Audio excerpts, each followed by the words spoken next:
Hey guys, in this video, I'm going to be unboxing and reviewing the very first WWE Summerslam event to come to DVD, SummerSlam 1999, an out-of-body experience. What's going on out there, world? It's your boy Tommy on the spot for Watch Along Wrestling. Hope everyone is doing well and staying safe. Today we are going to be unboxing WWF SummerSlam 1999. This is one of the very first pay-per-view DVDs that WWE ever produced. As a matter of fact, it came out on the same day as Wrestlemania 15 and was one of only two pay-per-views from 1999 that were released onto DVD. And I remember when it first came out, it was a big deal. They were adding a lot of bonus footage, a lot of extras, and it was something that hadn't been seen before in WWE. You were used to getting your Coliseum home videos, which would have a little bit of extra footage, but you wouldn't have like your specific features that really amplified the pay-per-view. Before we get there, though, make sure you leave a big thumbs up and subscribe to Watch Along Wrestling if it's your first time visiting the channel. We're going to be unboxing a ton of old SummerSlam content leading up to the big show here, coming up here in just a couple weeks on August 21st, 2021. So really good stuff there. Hopefully you guys will tune in for that. All right, so here you go here, WWF SummerSlam, an out-of-body experience, World Wrestling Federation. Love this cover here. Obviously Stone Cold Steve Austin still in his big time prime as the top face here and the face of WWE. It would still be a couple of months before he would take that time off. Survivor Series 1999, which ironically enough is not on DVD, by the way. But with that being said, he is still kind of running the show here, and this show is all about this guy right here in the zebras. It is Jesse the Body Ventura. He had just won governor of Minnesota, which was a huge deal, and he had returned here as the referee for the show. And obviously they're pumping up that exclusive DVD footage. Let's turn it onto the side here so you can take a look at that binding, and you can take a look. This is the third DVD release. WWE put out a DVD of The Rock, DVD of Stone Cold, and two pay-per-views, that being SummerSlam and WrestleMania. The body rules as the Target Center explodes. WWF SummerSlam special features, championship match, alternative voiceovers, special Jesse the Body Ventura section, exclusive DVD footage. This does not have an insert, so I'll go through some of the special features when I talk about it. Stone Cold Steve Austin versus Triple H versus Mankind with Jesse the Body Ventura, special referee, triple threat match for the WWF Championship. Lover or Lever match, Greenwich Street Fight Test for Shane McMahon, Kiss My Ass match, The Rock versus Mr. Ass, WWF Hardcore Championship match, Big Boss Man versus Al Snow, WWF Championship match, X-Pac and Kane versus Undertaker and Big Show. Two titles on the line as we go for the Eurocontinental Championship, European Champion D'Lo Brown going up against Intercontinental Champion Jeff Jarrett. Lions Den Weapons match, Ken Shamrock versus Steve Blackman.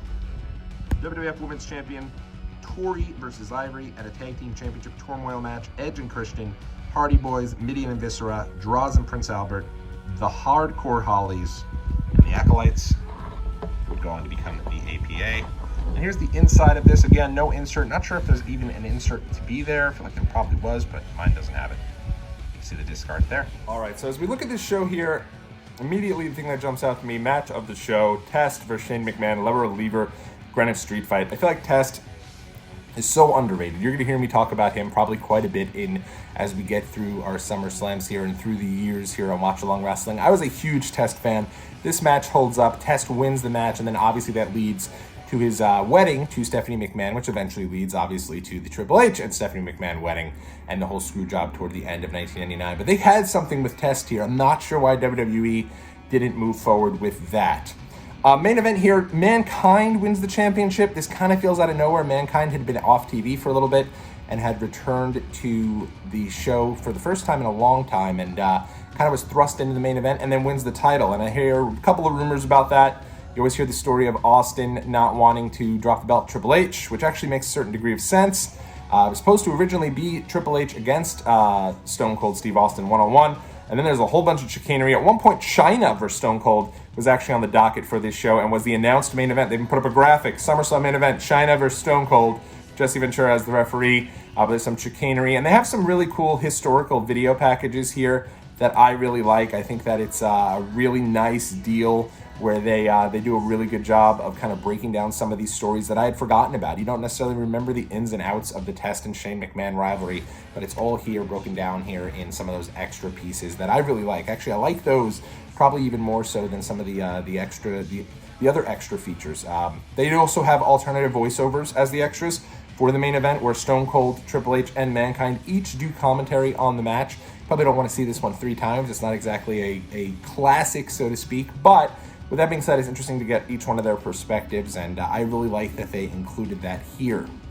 The Rock vs. Mr. S, the rise of Billy Gunn and the immediate fall of Billy Gunn. Billy Gunn wins the 1999 King of the Ring, is all summer feuding with The Rock, and he's pretty one-sided match here. He's handily dealt with by The Rock pretty fast, and that's the end of Billy Gunn as a main eventer, or at least coming close to a main eventer, which is a shame because I feel like he did such a great job as part of the New Age Outlaws and was such a key cog to that Attitude Era. They really didn't go far with him as a singles, and I'm not sure why that was, but certainly he is dealt with pretty quickly here by The Rock and shoved right back down to the mid-card. Kane and X-Pac, love them against The Undertaker and Big Show. This is a really cool match here, sign of the times. I love that X-Pac is in there with the big guys here. This is another really solid match here on the show. Big Boss Man versus Al Snow. These were the type of guys, along with Hardcore Holly, who had kind of reinvented their careers here in the hardcore division. I like this match, but probably the match that I enjoyed even more so was going into the match with Ken Shamrock here and Steve Blackman. Chris Jericho makes an appearance. This is Jericho's very early stages of his time in WWF. He had just recently debuted, and so he was just showing up randomly to cut promos, and none different here as he makes his presence felt. I like the Lions Den match. I like that they brought that over from UFC. Obviously, they wouldn't do that now because UFC is such a big entity, but at the time it wasn't, and that was kind of what Ken Shamrock had banked his entire reputation on. So he had a couple of times where he brought the Lions Den here, and him and Blackman have a pretty solid, underrated match on the show. Ivory versus Tori. Ivory gets the win. Pretty forgettable match there. They had kind of still been recovering from from Sable's departure, and her holding the women's championship and kind of trying to figure out where they were going to go with that division once she left. Tag Team Turmoil, always like these matches. The Acolytes to get the win here. Last eliminating the Hollies, who they were kind of on the rise with at this point, Crash and Hardcore. And the opening contest, one of the cooler matches on the show, Jeff Jarrett versus D'Lo Brown. D'Lo loses the match as Mark Henry turns on D'Lo and then is awarded the European Championship. Love D'Lo, though, man. He was such an underrated mid-card guy. I thought he was really on his way to breaking out, and then obviously the whole thing happens with Draws, and I don't think he ever fully recovered from that. So, but really good match. I'd say that's probably number 2, probably on my favorite matches on the show is Jeff Jarrett versus D'Lo. Again, not too much to sink your teeth into, but a really fun look back as far as that goes. As far as the extras go, I talked about some of those highlight packages as well as the voiceovers. The highlight of the extras is there's a little section on here called the Special Jesse the Body Ventura section.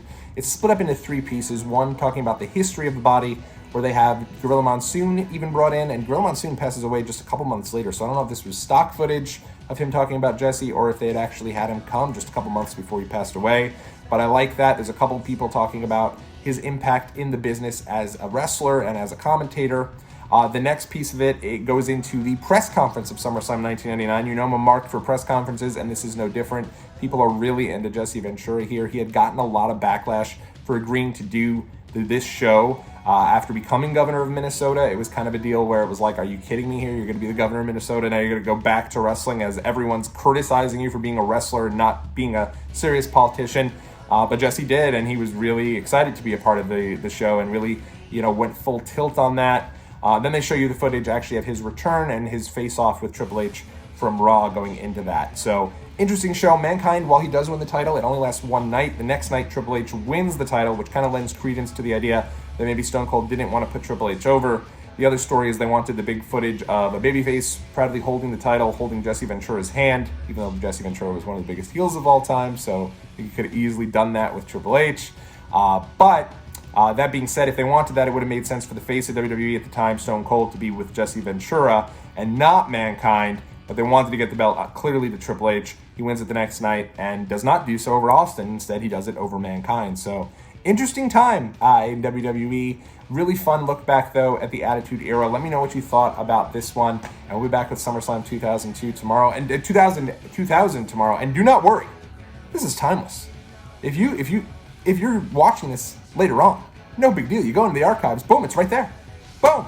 Unboxing of SummerSlam 2000 will be right next to 1999. You can make it a little day. I'll see you guys then.